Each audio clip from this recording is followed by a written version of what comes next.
So, an election in Queensland. Rita and James, do we have a result yet? Are we happy with the result? What do we think about it? Has the giggler been replaced by the fool? That's what I'd like to know. Christopher Fooly, that's a bold Very statement. good.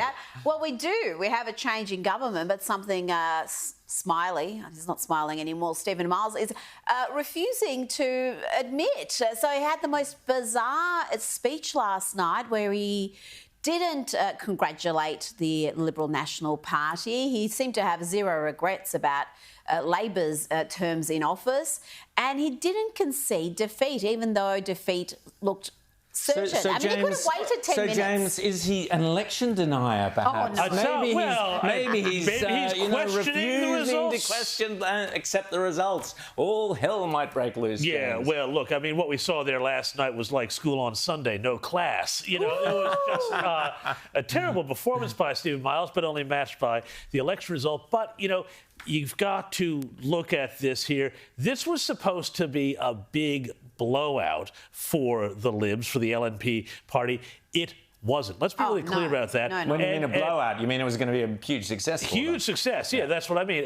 And you know, they got over the line, but you know, if you watched this show, you would have heard. Well, you would have heard the weeks that we warned this wasn't going to be a landslide. Because Rita, you know, also you do have to say Stephen Miles, you know, he has, for whatever reason, an awful lot of support around southeast Queensland, around the Brisbane area, you know, stuff like the 50-cent public transport fares, which we all laughed about. Handing out money just to handing everybody. out money, you know, and people love the free money, you know, around there. But it was around places like Townsville and all the places that are really beset by youth crime that the LNP absolutely romped in. But really, there's two Queenslands. You know, there's that southeast Queensland, and then there's the rest of the state.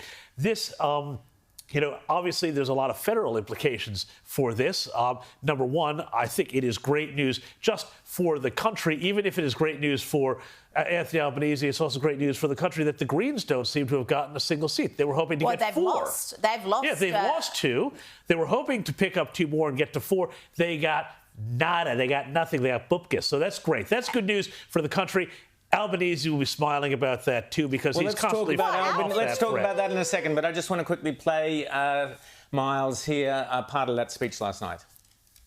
Queenslanders, I gave this election everything I had. If you consider what we were up against, this is an extraordinary result. It was always going to be a challenging election for Labor, but I have no regrets about the campaign or indeed my last 10 months as Premier. OK, so he seems pretty happy with himself. Let's have a look at Christopher Fooly, the so-called Conservative Liberal leader. Well, ladies and gentlemen, tonight Queenslanders have voted for hope over fear. They have voted for a fresh start, and they have voted for a majority LNP government.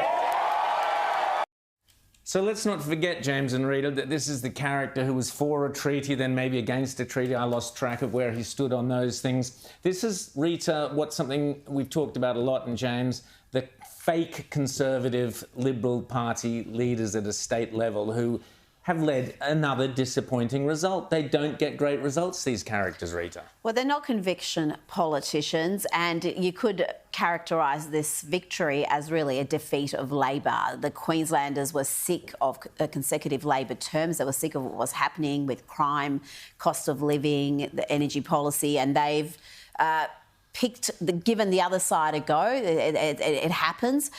So it now remains to be seen. I don't think we can judge him yet. Let's see, now that he has power, how he exercises that power, whether he is pushing those ideals that voters backed him on.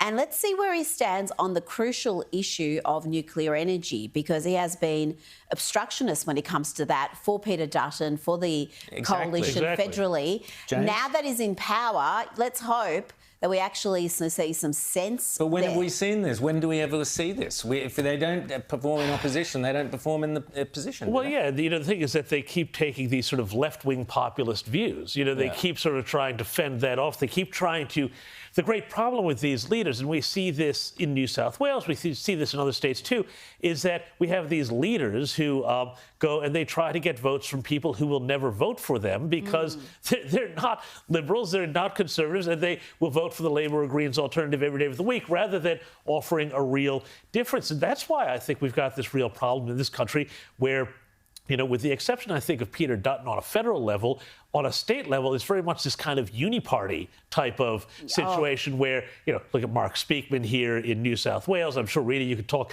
to Victoria. Similarly, you know, you see it elsewhere, where there's no point of difference, and it's just it's just all Me Too. If you want uni-party, you look at Victoria and you see the end result in Victoria, the biggest state debt in the country. The place is broke. We can't even afford to hold our events anymore. We bid for, won the Commonwealth Games. Yes. We had to give them up because we couldn't afford to hold them. That is an embarrassment. The taxes, the state taxes are through the roof, payroll, land tax. People are hurting, people are leaving the states, businesses are closing.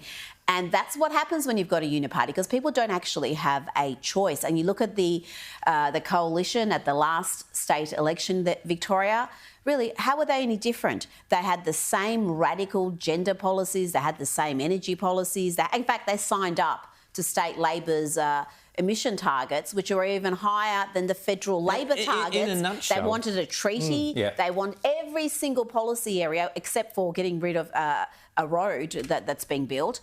But they were on the same page. So you've got to actually stand for something. And Peter Dutton has shown this. Everyone looked at that federal result and said, this has to be a minimum two-term Labor government because the gap's so wide. And he has shown when you actually stand for something, when you go against the media, when you go against that prevailing narrative and you've got conviction and you articulate your case like he did with The Voice, like he's doing with energy policy, and Israel, people back you. And Israel. And let's put it in a nutshell. If you're prepared to fight the culture wars as a Liberal, you can win. And Peter Dutton is going to win the next election. He's showing he can fight the culture wars. He's doing it. He's got to do it on more issues. He's got to fight the transgender issue. He's got to come out on that strongly. He's got to get on the right track on this misinformation, disinformation garbage, this censorship rules that Labor are bringing in. But James, give us the ramifications of the Queensland so-called victory or partial victory or, you know, small victory for the Liberals. What's this mean for Albanese? Yeah, look, it's not great news for Albanese. It would have been weirdly better news for Albanese if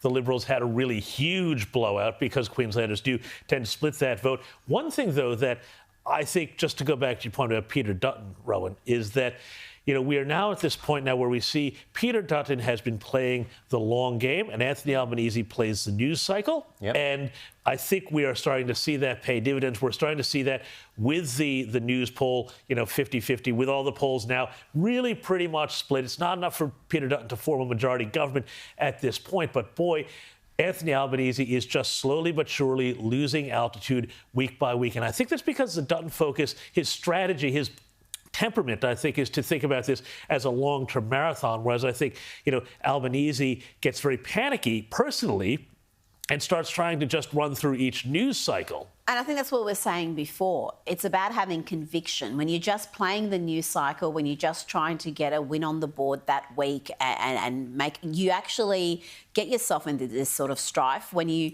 don't really stand for anything. Now, I'm not saying Anthony Albanese doesn't stand for anything. We know where he is politically. He's been in Labor's socialist left faction for decades. That's his politics. He's tried to present himself as some sort of a moderate. No one's buying that anymore. Remember the front page, I'm not woke, I'm not, you know, I'm not going to be governing for the far left? Nonsense. He has been leading a radical leftist government.